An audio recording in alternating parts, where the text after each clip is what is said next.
Come and get in. Don't be shy.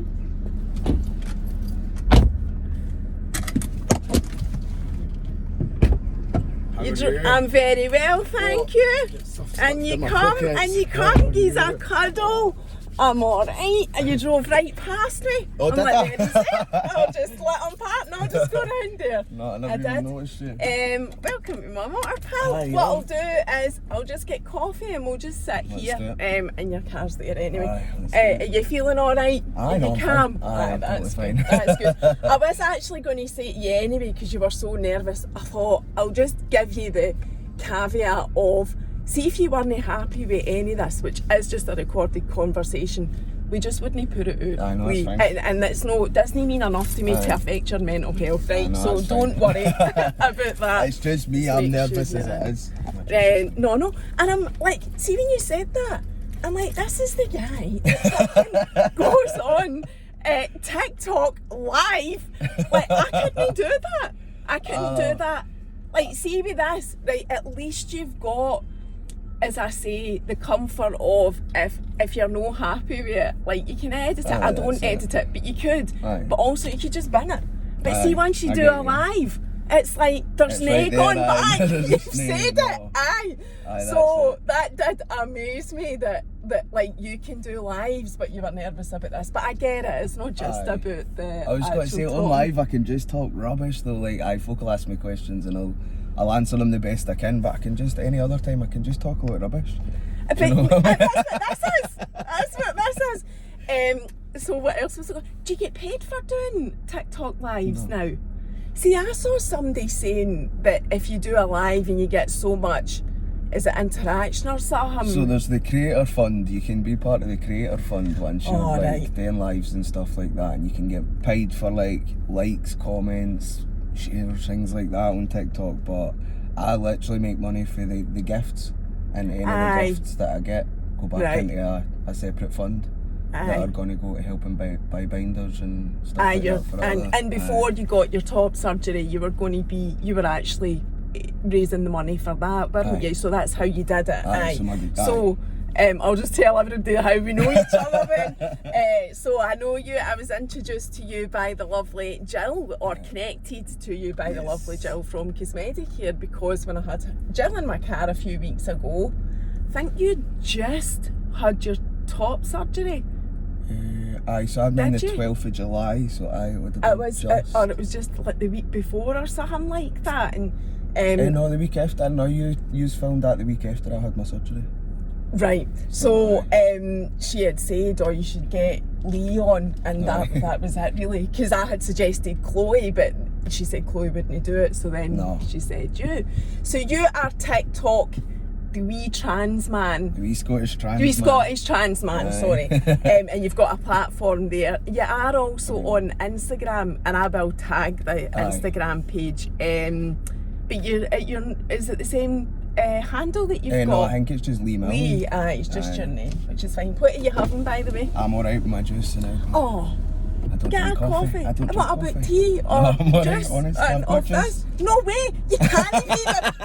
No, it's not happening. You'll need to choose something. I did in the mix if we're going to Starbucks. You can't be the only person that gets into my car and doesn't get a drink. Can I have a medium oat milk latte, please? You'll need to choose something. It's not happening. Just tea. Sorry, say that again. Just anything. It's fine. Are you allergic to dairy? No, I'm not. No. Anything else for you? Yes. Can I have is it a white tea? A white tea, please. You don't have sugar or anything. You want a large? You want a really? Aye, go for a large. Since you started off with nothing, you wee bit.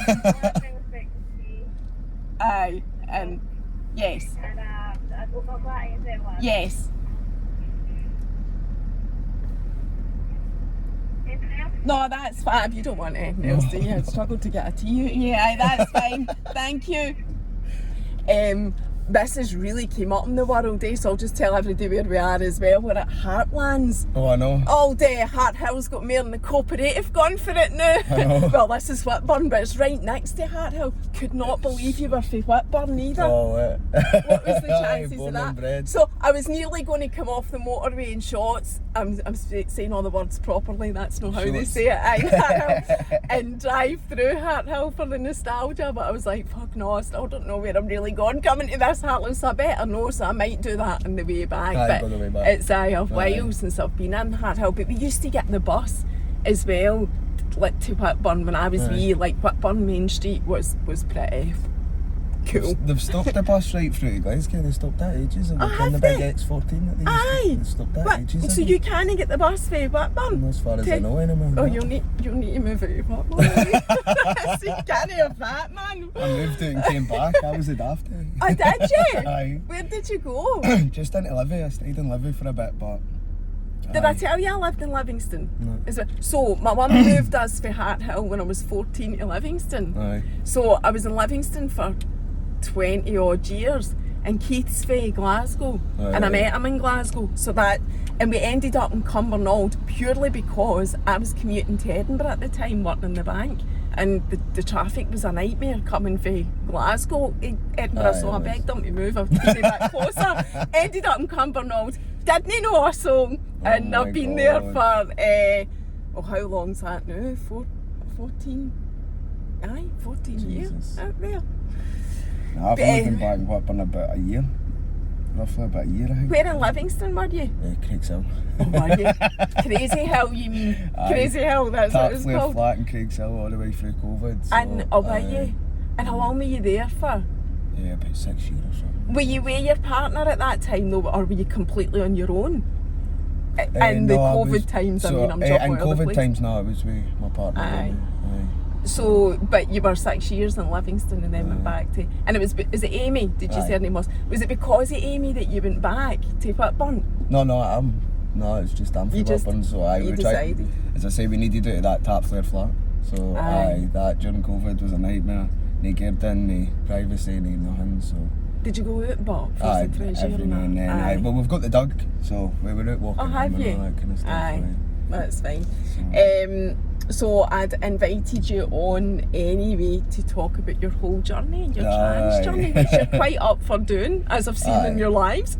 Aye, I'm quite happy to share my journey. Aye, which is good. And what age are you? I wouldn't usually ask somebody this, but I'm asking you because tell us what age you are. 37. And you honest, does everybody say this? You know what's coming. Like You literally every look single person. so young for your I find age. that a lot Absolutely. of trans people don't look their age. I find that all the time that a lot of trans folk don't look their age. So they do look younger, I you think would that say. a lot I of trans folk haven't. look younger. I haven't actually noticed that, and it was only, I don't know how I stumbled across your age. Obviously I do a wee bit of research, Aye. but I don't know where it was where you'd said you were 37. I was like, no, like, you know, I'll be 38 next month. it's mental. That's crazy. Aye, really. Like, it's mental. madness. So, and what I've also, like, when you read, or you, like, I follow quite a few trans people and followed their journey and whatever, and I've yet to find anybody where their journey didn't start with their mental health. Aye, so my mental health was absolutely destroyed for a long, long time. Through different things, to be honest. Life was turned upside down and everything else like that. Just my parents and that when I was younger. But- and then we'll get this and then there you go. That is fab, thank you. Are you wanting the sugars for your tea? What, oh no, it does need to be sweet enough. So Look at the size of this. You better drink this since I made you get it. like Jesus. Honestly, I don't think anybody's not got a drink. That's in my car, I can't have that. It's the least I can do. It's a Sunday morning, you've got yourself up and I'd have been up anyway. would you? Are you an early riser or taking the dog out? Because I don't drink or anything like that, mate. Or do you not? No. Because you don't like it or I've got myself into a few scrapes and stuff, so. because aye. it was this is leaking. It's leaking. Maybe I I think it's because the tea bags, things are left Oh, right. It's just that we're drinking it in the car. I don't want to. Although it doesn't. See? I mean, it's no the end of the You world. should have just went with an offer tea. That's what I get. Eh? Smashing. Thanks, universe. You want? Do you Aye, like it that's strong? fine. No, it's fine. Take Aye, it out. right. That's fine. Take that out. Let's see. It looks quite. Have you been in there before? It looks quite big as well. You're not a fan. Well, if you don't drink coffee, you will. No, that's what I'm saying. The last time I went to Starbucks Oh, for right. tea, I got the Mick in it, man. Did you? I know. Right, My pal let's asked me to go for coffee. Ah, you did. That is fab. Thank you so much. That's fab. You too. Bye. No, my pal asked me to go for coffee. I bought tea, and he's like, "You do go to Starbucks for tea." Well, I think that's all right. But somebody did slag me because one of the times I went to Starbucks during the summer, I had gotten, it was on, like, it was recorded, it was on this, I had got a sparkling water and somebody had, My like, mum does that. said, that's like going to see a prostitute and just getting a cuddle. It was actually Evan that said that. A prostitute just getting a cuddle. I was like, right. I don't know if it's that extreme, but right, fine. Do you want your window down? Because I think it is going it's a to. wee No, bit- aye. either way, You will, a wee aye, bit because it's toasty. going to be too hot. I'll put this off. Aye, so if we need it back up, I'll just put the engine on and put them back up. Aye, so mental health, your journey and that. So was that where it started, or? Aye and no, because right, I had really bad mental health when I was younger, as I say. Like, so my dad left, everything went a bit weird with my mum and everything like that. Her mental health dropped. So when I was about 17 was when I remember thinking to myself, like, I'm not one of these folk that was dead young and thought, Aye, I'm right. a boy. When I was about 17 was my first memory thinking, something's not right here, and I feel like I should have been a boy. But back then there wasn't that much chat about it. There wasn't. No, like, I know. We didn't get taught about transgender in school. I didn't know what transgender was. There was one person that I knew around West Lothian that was like what we call back then a cross-dresser. And that was as far as I knew about being anything different from what you were actually. And there's no, see, to be honest, there's no a huge age gap. You're younger than me, I'm not trying to say I'm only 37, but there's no, and I was thinking about like coming from Hart Hill, and back then, and you've just hit the nail on the head about what I was thinking about before coming here. People were, there was different names, or it was tomboy. Aye. Like you would be somebody would be a tomboy. That's what came into my mind, because I knew a few girls like that, and I thought, it just wasn't a thing, so No. we've made massive progress. Massive progress that way. The fact that school wains and stuff like that know what transgender is these days is even more amazing, because as I say, we weren't taught about that in school. In fact, I think at one point there was a law that stopped them from talking about it in schools. There was, that's right, the Tories brought that law, So you're right. that's no long disappeared. So I never really knew what transgender was until I was in my 30s. So my mental health was destroyed because I didn't know who I was, where I was, how I was. Like, I couldn't make straight anything in life because I couldn't make straight in my head who I was. And that was from the age of 17, About you 17, remember having that, starting to have those thoughts. So it was just constant, and like it would come up. It would be stupid times, like when I was steaming drunk or having an argument with a partner or whatever else like that. It would come up, but then it would disappear again. And it was not that it would disappear in me or it would disappear from my life. It would just, I wouldn't bring it up with anybody again. Aye. Do you know what I mean? That was So- probably just when you had the courage. Aye, pretty much. So Aye, the Dutch focus courage. says the alcohol tells the truth, doesn't it? So it would come up stupid times like that.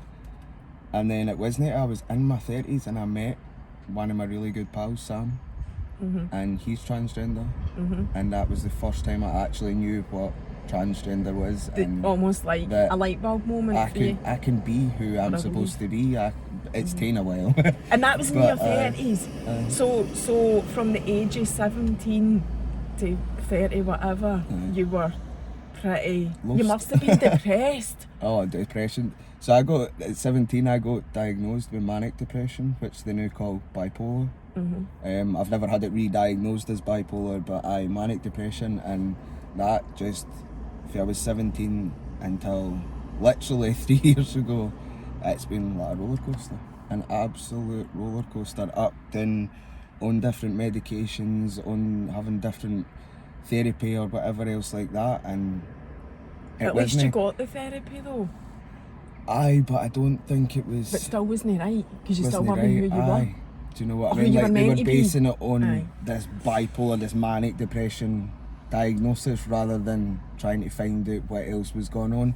And as I say, I didn't know what transgender was, so it wasn't like I could bring up that stuff in the therapy or in the treatment or anything like that, because I didn't know what the hell I was feeling. And see, for the benefit of everybody else, I think I know, but it's only because I follow people like you and I like to educate myself. How would you describe what transgender means? What does it mean to you? To me, it's feeling inside a completely different way for you look outside. So like, I can think like a boy, I feel like a boy, everything about my insides and my mannerisms and everything like that is a boy. Totally. But the outside just didn't match.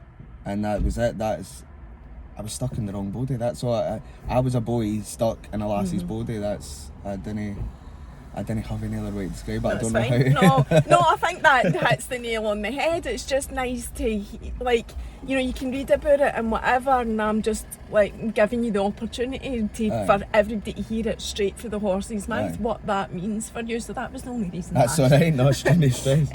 So I just know that it's different for everybody. So like, some transgender guys or women, they'll like their top half, but they only like their bottom half, or they like their voice, but they don't like their hair. That's Do you know right, what I and mean? there Like, is that. It's different for every single yes, person. and but, what I have learned along the way is that regardless of what I think or anybody else thinks, you have to actually ask the person to know, because it is that different. Yeah, I totally get that and respect that as well. Like there's a guy in Bathgate, and a lassie in Bathgate. She gets called Michelle, but she keeps a beard.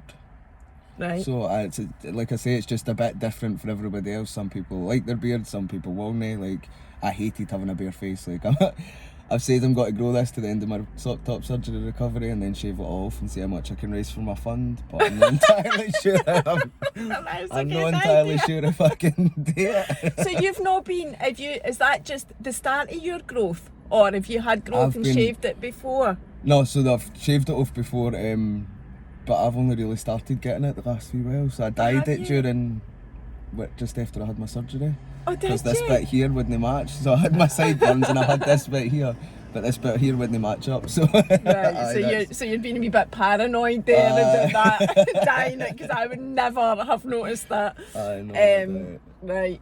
So, getting back to like your journey then. So you met this person that was a transgender person as well, and So that I met was Sam. So as I say, I'm still pals with Sam to this day. He's amazing. But I didn't really do anything about it, and it wasn't until I got with my partner Amy, and I was dropping fast. Like, my mental health was really, really badly dropping. And was that fast. just 3 years ago? Yeah. Right. So three and a bit years ago, so I was referred June 2019 to the gender clinic. And how did that happen? Do you go to your GP? Go to your GP and you just talk to them about how you're feeling and stuff like that. Say to them that you're wanting a referral. As I say, I didn't know how it all worked at that point. I had been researching, I'd been watching people, everything else like that, and I'd spoke to Sam. But I didn't know how my GP was going to be, because a lot of GPs, they haven't got the knowledge, they haven't got the understanding, they haven't got the teaching about trans people, about non-binary people, about the treatment they require, or how to go about it, or anything else like that. So I was really lucky in that I had a GP that taught herself. Like, she went away and taught herself an awful lot of stuff when it came to me. She referred me to the gender clinic. You must have been relieved. I know. But at least you knew. I knew that eventually life was going to change. At that point, they told me it was an 18-month wait, and I'm like, right, well, I've waited 20 years of my life. It's really not going to be that much. Do you know what I mean? For it then, obviously, to turn into a 3-year wait. So I've been waiting up until just Thursday there for my first appointment. I know, and that's, am I right in saying that is for bottom surgery? No, so that's my very first appointment. That's just a consultation. I've never been seen by a gender Right. clinic. So you don't. So I can't even ask you what will be involved in that. Then No, can I? Because so, we don't know. Well, Dana don't know. So I'm on a bridging prescription. I obviously take testosterone. So 3 years ago I went to my doctor, we got the referral, and I told them that I wanted, like most trans men, for my period to stop. They put me on the pill, they put me on the Depo-Jag, they put me on every single type of medication that they could possibly hinky for a year to try and get them to stop. And I bled every day for a year.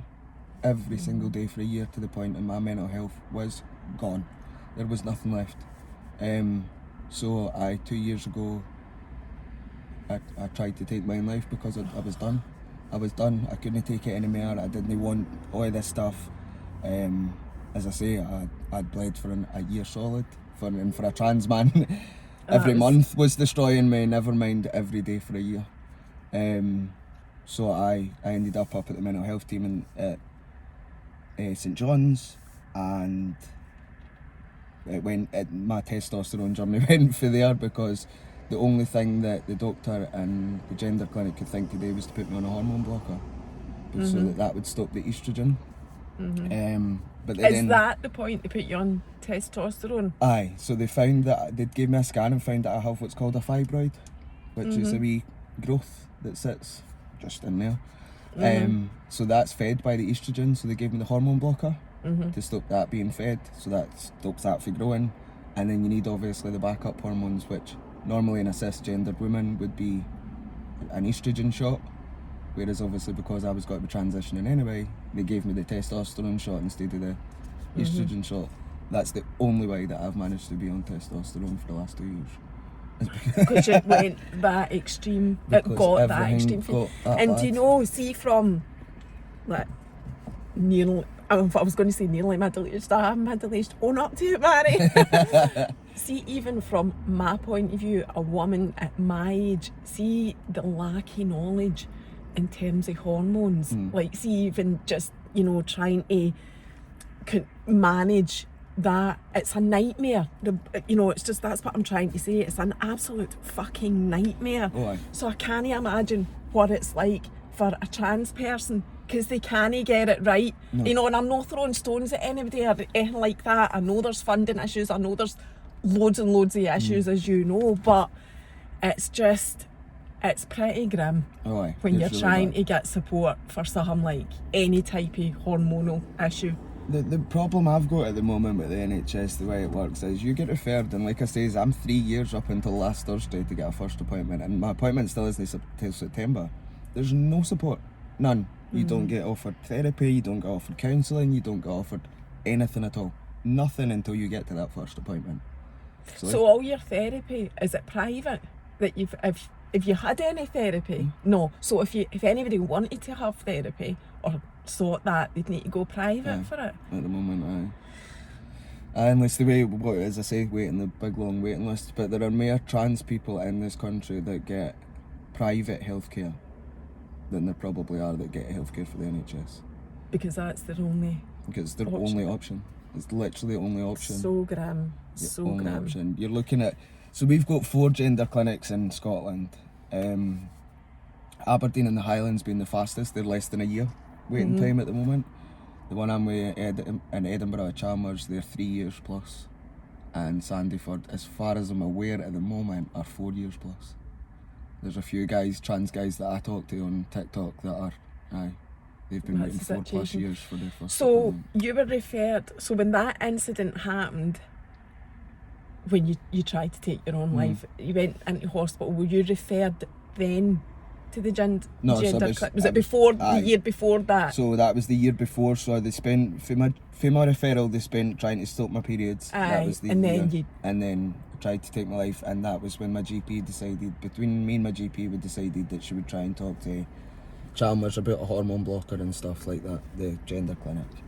So she's gone through them and worked it out that I could get the hormone blocker and the testosterone to control the fibroid. So as I say, if it wasn't for the fibroid, I still wouldn't be on testosterone, unless I paid for it privately, which is hundreds every month. Is it? Aye. So you're looking at, you need to pay for the initial appointments, which are anything, 360 was the last one I checked, for an hour. Oh For my an hour's God. appointment, 360 quid. That's brutal. It's ridiculous. But then you've got depending on who you go with, you've got what do you call that? A subscription fee, like each month, and then you've got the cost of your testosterone, and you've got the cost of needles, and you've got the cost. It all builds up and builds up. Trans people pay a fortune for just to be who they are. Literally just to be who they are. It's ridiculous. That does make me want to greet. Like, that is just so when we horrific. have a healthcare system like the NHS, and fair, I know COVID and everything else like that is knocked it on its backside at the moment, but this was before COVID, do you know what I mean? This was long before COVID. The gender clinics were falling apart. Like, I don't know, they're just, as I say, we've got 4 in this country, and the government think that £3 million is going to get them out the hole that they're in, and it's just just generally not. Things are changing, I'm not gonna lie, things are changing, but no fast enough, no. It's the more than anything, it's the mental health risk. That's what I worry about, is like I say, you're referred, and then there's nothing. There's absolutely nothing until you're seen for that first appointment. Why can there no be some kind of therapy in between? You'll maybe find that some people will decide that transitioning actually isn't for them if they go to therapy, do you know what I mean? So they wouldn't sit 3-4 years on a waiting list to then be tell, oh, well, by the way, you've not got gender dysphoria, maybe this is what's wrong. Do you know what I mean? Like, there are people who think they're transgender, but once they've been through therapy, they find, nah, it's not actually how I feel and stuff like that. Do you know what I mean? Do you know, it's refreshing to hear a trans person saying that as well. I think that everybody's on their own journey, right? So I know that I'm never going to detransition, I know that for a fact. But there are people, and I don't down people who detransition, because if you've decided that's not what's for you in your life, that's fine. Do not keep doing something that is making you unhappy. But that is the whole point of being able to live freely. If you're able to live freely, then you're going to know that. Well, and that's how you make your decision. Aye. See what you were saying, like, about, so you've explained your experience and how you ended up on the hormones because it got to an extreme point. Does this thing still exist where you don't get considered for any type of surgery until you've lived as the person that you want to be for a certain length of time? Does that still go on? I'd heard or read something about that a while ago. So not so much with NHS, because obviously you're made to wait for so long anyway with the NHS. But with private healthcare, so I went with Medicare. One of their stipulations is that they want you to be living for as long as possible, and the gender that you want to be, or obviously that you're transitioning to. But I think obviously they're gone on the standard that is set there for the NHS. That for the NHS it is, you're meant to be living as yourself for 2 years before you're considered for anything. Right. So that is. So that is still a stipulation, but like it's I say, actually with the NHS, irrelevant because they can't make you wait. Once they've seen you for that first appointment, they can't make you then wait for 2 years, because they've already made you wait for 3-4 years before that. So they recognise that. Please tell me they recognise that. They do recognise that. But right. even for, as I say, bottom surgery is my only thing that's left to be done. I'm not 100% on it yet. Aye. But I've got to go on the list, but the list is currently a 4-year wait. Oh, is it? Are you just on the list? I'm not even on it yet. Oh, you know? No. Right. So, but you had your top surgery. So top can I ask surgery you because about Medicare, that, the surgeries and whatever? So, you knew anyway that you were in the wrong body. You knew exactly what you wanted, and I think Jill discovered you on TikTok herself. Aye. So, she found me. And so she got involved with the funding and whatever, and you had your surgery there. So what was that like? Oh, that was a surreal experience, like completely surreal. Like, I've been waiting that long that I just thought, one of the things that you want it that much, that you've been wishing it for that long, that you just think it's never going to happen. That was my top surgery. Like, I just never thought it was going to happen. It was my main part of my dysphoria was my chest. So when Jill got in touch with me and asked and said that the trust fund would help me and stuff like that, it blew my absolute mind. I thought she was a scammer. She told me that. I know. She told me that I kind of people, like, I knew exactly what she meant, although I'm not talking about the level that she is. But even when I approach some people to come on here, it's like, what are you selling? You know, I totally can relate to that, because then you start to feel like a scammer and like, I promise I'm not selling it. I thought she was a scammer, and then it just took off from there. Like, I was obviously raising funds for my GoFundMe through TikTok and stuff like that. People were donating and that, and then this woman just came up one night and said, "How much do you have left? How much left do you need to raise?" I'm like, I think it was about £700 or something I had still had. She's like, "Right, give me your bank details." I'm like, "Right, I'm not going to give my bank details." I was like, my PayPal is in I didn't know that part of the story. She didn't tell that. I was like, It my was funny. PayPal is in my, what do you call it?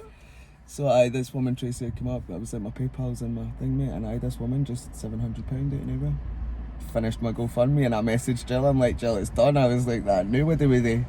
I was like, she's running about trying to get everything sorted and all that. And how long was it from? I know. So that's what I'm going to ask you. How long was it from when that happened to you getting it? Was it like weeks? Literal weeks.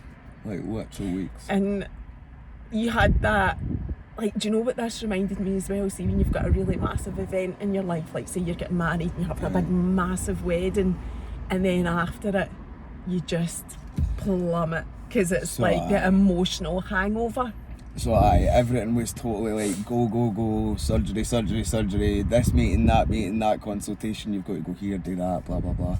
And then the surgery happened, I was over the moon, and I'm not gonna lie, like I wouldn't have said I've dropped into a post-op depression, but we're just a post-op slump. Aye. And it is just that where everything has just been so go, and you're so excited and you're so up there, and then it's just that wee dip where there's no anything really there. You're just healing, and you're just sitting and you're just chilling. And I think it's the overwhelm as well. It's a known thing. It's common for somebody to go through a massive thing like that. So it's not like, you know, you're any different to, you know, what they expect, is what I'm trying to say.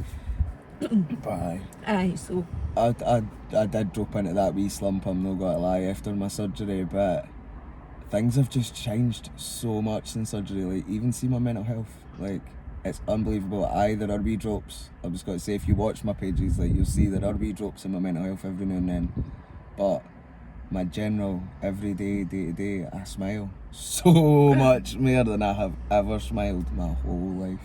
Like, it's unreal, just that difference. Like, I can wake up in the morning and look in the mirror without completely hating myself. Do you know what I mean? Like I say, my beard's growing in, my top surgery's done. It's just that look in that mirror, like, that's me. I can like, this is how I actually imagined me. Do you know what I mean? Because as a trans person, you imagine what you're going to look like. Yeah, like, if I transition and I take testosterone and I take estrogen, like, what am I going to look like? How's, like, my face going to be? How's my hair going to be? Like, am I going to look that much different?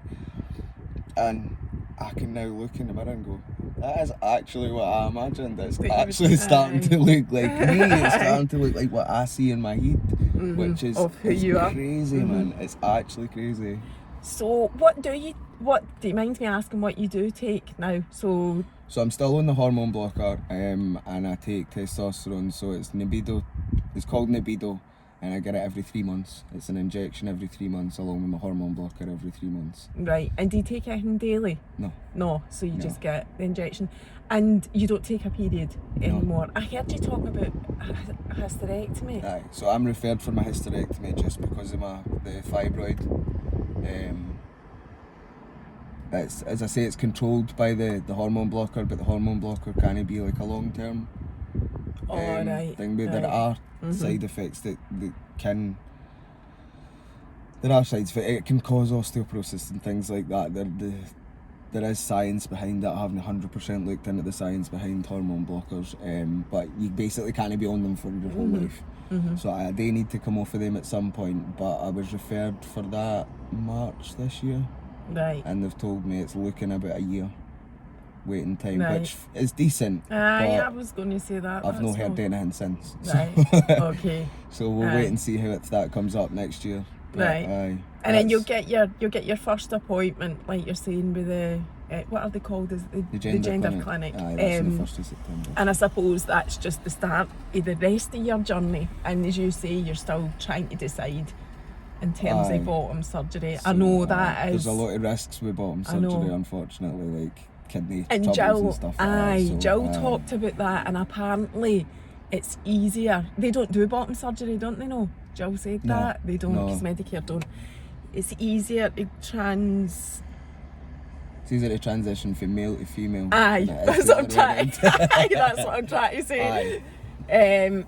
So, there's a lot of risks, but again, that'll just be up to you and how you feel. And It's a massive decision. As I say, I'm 37 now, and if I wait 4 years, well, nearly 38, so if I wait the 4-year waiting list, I've got to be 42, and I'm not entirely sure. I don't know where I'll be at that point in my life. Do you know what I mean? I don't know. And there's no point. I mean, as you say, you're so happy. Well, you're a lot happier. Oh, a lot So happier. happy now with the changes that you've made already. That you don't, Aye. you don't need to think about. You're not in the same sort of depressive state about how you look. Aye. That's exactly it. And So, sorry, what were you no, going to it's say? alright. I was just going to say, I think that's what I would say to any trans person is just hold off, like wait. I know it's hard, but just wait, because things do get better. They do. For what I've seen, most trans people that I know, it gets better. I know that there's that hard bit. I've been in that hard bit, but it does get better. Like Aye. that happiness is there. It is Aye. coming. Mhm. It's just So, what I'd like to ask you about is like just day-to-day life. What it's like, people accepting you, family, friends, work, out in society. How have you found like that type of thing? I have actually been super lucky, and I haven't experienced an awful lot of transphobia at all. Like, my family have been fantastic. My mum is like my biggest supporter. My dad, not so much. I'm not gonna lie there. Like, my dad still calls me she and hen. It's a bit harder for him, I guess. How do you feel about that? Guts me. I'm not gonna lie. I went up to see him at the Gallaudet, Armadale Gallaudet just there, and it all. Is he in Armadale? Aye. It was saying all this, and I just had to go home. I messaged my partner, she was at work, and I'm like, I just have to go home. I can't do this. Like, I can't stand here and defend myself 3 years later and keep telling him that's not my name. That's not. Oh, what did you call me." change your name? I never even asked you that. Aye, so my name was something previous before. I've never really told anybody what my Aye, previous that's name fine. was, but Lee was my middle name. Oh, My mum had really? gave me Right, the middle Lee. name Lee. Aye, So I just went with what my mum had called me. So aye. aye. But as I say, friends. So even I've like been- people, sorry to interrupt with the name thing, even people in terms of your name, happy to call you your new name, not happy, but able to, and remember that that's who you are. Like, did you have Aye. any So- issues with that? Apart from your dad, right? You've said There's about a that. few slip ups. You get folk that slip up. Now, I'm not gonna lie, I'd probably do the same. Like, if my mum turned around to me and says my name's Fiona, I'd probably still like, no, your name's Anne. Like, we're gonna call you Anne. Do you know what I mean? Like, it's not that I would do it in nastiness. It's just you've known somebody for that long. Like, my mum's known me for Aye. 30 odd years. She's not instantly got to be able to call me Lee straight off. Aye. It's just the way it is. Aye. Same with pals and Aye. that, they've known you for so long, and At least you understand it takes that. time, do you know what I mean? I get that it takes time, but if somebody is still 3 years down the line still no attempting to get it That's right, then different. that's when it starts Aye. to hurt people, and that's Aye. when it starts to get people down, and Aye. it's And that's no where fair you there. maybe need to make decisions about how Aye. you want to go forward with that kind of relationship. No, I totally Aye. get that. Friends, they're all still there in the background, kind of. My main worry when I was coming out was their brains. Like, I don't know why, but I messaged them all and I told them who I was and what the situation was, and I was like that. And I'd said to them all, if you didn't want me near your kids, that's totally fine. And I don't know why, but I had got it into my head that they might just accept me, but maybe they're not going to want me around their kids, because then their kids have got to be confused and blah blah blah. And every single one of them were like that.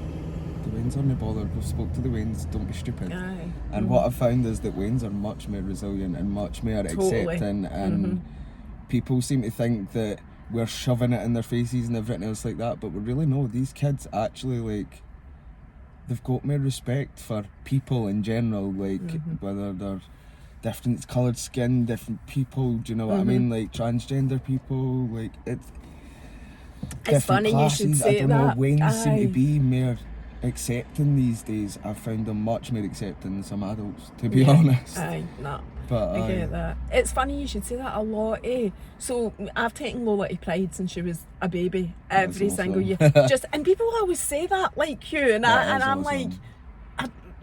like, to me, it should be normal. That's what I'm trying to say. Aye. It shouldn't even be a question. This is the world now. Everybody's allowed to live freely, so that's what we should be teaching our babies. So, but people always say that to me about thank you so much for bringing your rain, and you know, is it all right and whatever. And it breaks my heart that your community thinks like that in the first place, but also I recognise that it does exist as well, Lee, and I think that's why there is that fear within the community that, you know, they're maybe going to be seen as something awful to children, and Lola just doesn't recognise that it's any different. She just doesn't. So, really you know, at her school, I know that they do they're very, as much as she goes to a Catholic school as well, they are very welcoming of every amazing. type of person, and if they weren't, she wouldn't be there. It's as simple as that. Like, and I think we say it so much because we're so used to parents.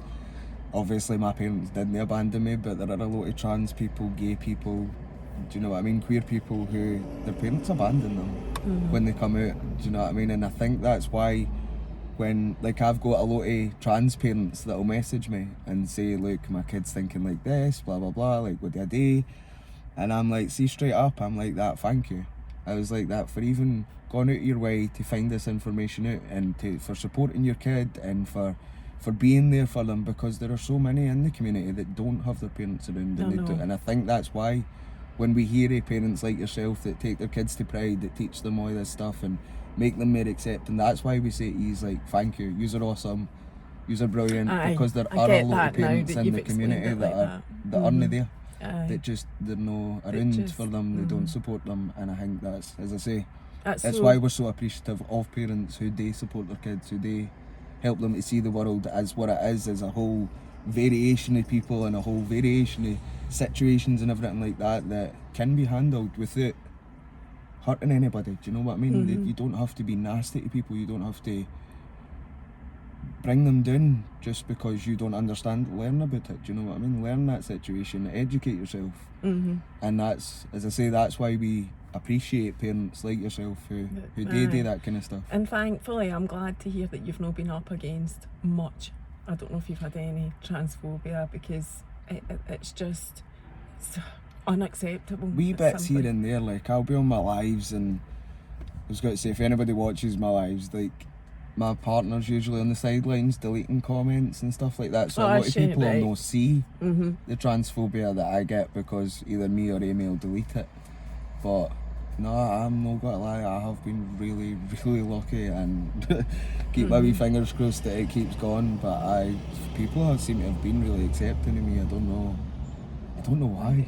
So even when, I don't know if it's like, so if you're out and about, it wouldn't even cross my mind to think anything different from you being a guy, right? So I'm guessing when you're out and about, that's what happens. People just accept that you're a guy, because as Jill said, you present as a guy, you look like a guy, you sound like a guy. Why would I think anything different? Well, that's what I'm guessing. I need to ask you about the toilet situation, just because I've talked to Jill about that. How do you handle that? I found it harder when I presented as female to go to public bathrooms,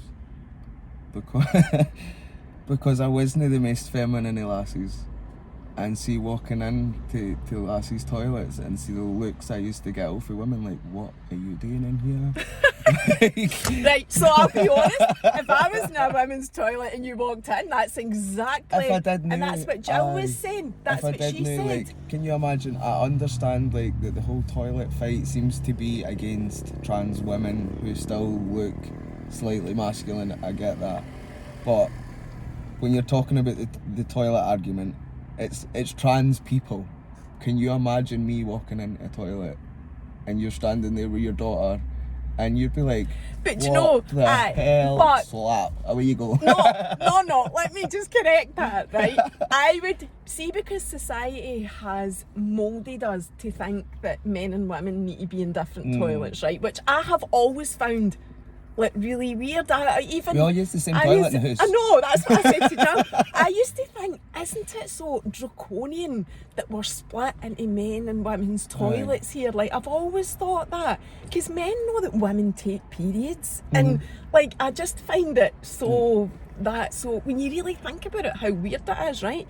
So see, if you did walk in to the toilets when I was in with Lola, I would be like, that guy's in the wrong toilet, because that's what society have made me think, right? But my second thought would be, so fun. You know, that's what, I'm going to that, I don't care. You know, that would be my second thought. See, that's why I like places that have got gender neutral toilets. See, at the end of the day, it doesn't matter. We're all human. I know. We are all human, and it is a bodily function that needs to be carried out. So why are we arguing about where it's done? Aye. Do you know what I mean? Like, no, I'm talking about periods, but it's everything. it's everything. Peas and like, jobbies. Everybody needs to do them. Everybody does it. Do you know what I mean? I don't understand the big argument where we do it. But at the same time, I get some women are worried about what they class as guys being in their space. I get that, but at the same time, like, don't judge straight up. Don't instantly judge somebody, because that's not how this world works anymore. Do you know what I mean? Like, we can't just be judging people because you don't know what's going on underneath. You don't know anything. So you know what happens for you then? Like, if you're out on a day, you're at Livingston Designer Outlet or Livingston Centre or whatever, what do you do? So I usually go to disabled toilets. I'm not gonna lie, there is one disabled toilets up Livy Centre that I will go to, and it's just for my own, I think it's my own anxieties. It helps me just to, if I know that I can just go there, that's fine. But I was working on a building site before I went for my top surgery and all that stuff. They had just guys toilets. Do you know what I mean? So like, you've not really got a choice of where you go. But You've not had an issue with it? I've not really had, as I say, I had more issues before I transitioned than I have after I transitioned. So that's even been a relief for you, going to the toilet. Aye. So work, I was going to ask you about that. So you work on a building site? I did, aye. And I'm assuming all guys, unless there is women. Literally all guys. No, it was all guys. And you were a labourer, is that right? Yeah. So what was that like? Like, did you tell people? There was nobody knew apart from my boss and my one other guy. So my boss, they were offering me a full-time contract. I never took it. Are you back at work now? No, not yet. I've got another week and a half before light duties and another 3.5 before I can go back to the building site. So I was getting offered a full-time contract, so they wanted all my ID, and I had to obviously give them my deed poll, my birth certificate still, and my old name. Aye. So Can you get your birth certificate changed? Aye, so I can apply for a gender recognition certificate, right. Which I'm going to be in the process of doing shortly. So I don't know everything about that, but I'm finding out wee bits here and there. I'm digressing. It's anyway, alright, back to what you were saying about your work. So my boss knew just because I'd had to give my deed poll, and then another guy knew because I was trying to stop smoking before my surgery, and he's like, "You're crabbit, what's going on?" And I'm like, "Rah." So you told him? So I told him where I was going. Bet he was blown away. Do you know, it was funny, I walked by him later on that day and he's like, "That, wee." I'm like, "What?" He's like, "I'm proud of you."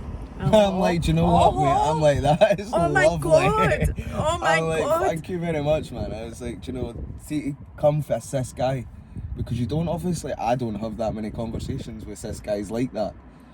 So for this guy to have turned around and just said, like, I'm proud of you, and I'm like, that is actually mental, because I'd only known him a couple of weeks too, like, it wasn't as if like I'd known him my whole life or anything like that. So for him to be accepting in that way, do you know what I mean? It wasn't a problem for him, he didn't care. He'd got to know me before he knew that, so I don't know, and see, when I so awesome. That was exactly how I visualised it, by the way. See, when you first said that you worked on a building site, or I saw you saying that, I just visualised all the guys there just accepting you. That's what I didn't think there would be any issue. But I'll tell you what I did wonder, like strength-wise. Like, you know, for lifting and laying and I mean, I know, like, so I'm just talking from a biological point of view here, right? So men are biologically stronger, as in, like, can lift more and all that, than women. So I was thinking, how did you need to lift heavy? I don't know, was that something there was some heavy lifting in it, but I've been working out and stuff like that, like through lockdown and stuff like that. I worked out quite a lot. It doesn't look like it now because I look like a wee skinny egg again, but I'd worked myself up to the point that I could lift just as much as they could. But does the testosterone not help with that as does well a wee anyway? bit too, aye. So I wondered. So what were you doing on the building site? Literally labouring the dog's body, basically. But you liked it? I loved it. I loved it. I loved working outside. I loved being outside. Like, more than anything in the world, but it was just cleaning up gear tins, sweeping up, lifting all this stuff and that. But I'd settled, I'd see, because folk would just leave me alone. They'd tell me what to do and they'd just leave me alone. And I'd potter about talking to the guys and all that stuff all day and just doing my own thing. I absolutely loved it. Like, I loved just doing my own thing, and I didn't have to pretend to be anybody I wasn't, because nobody had known me before. Aye. And they all just accepted you I for could who literally you were. just be Lee. As I say, none of them knew I was transgender. They just accepted I was this new labouring guy that was on the building site, and that was it. And that in itself was amazing.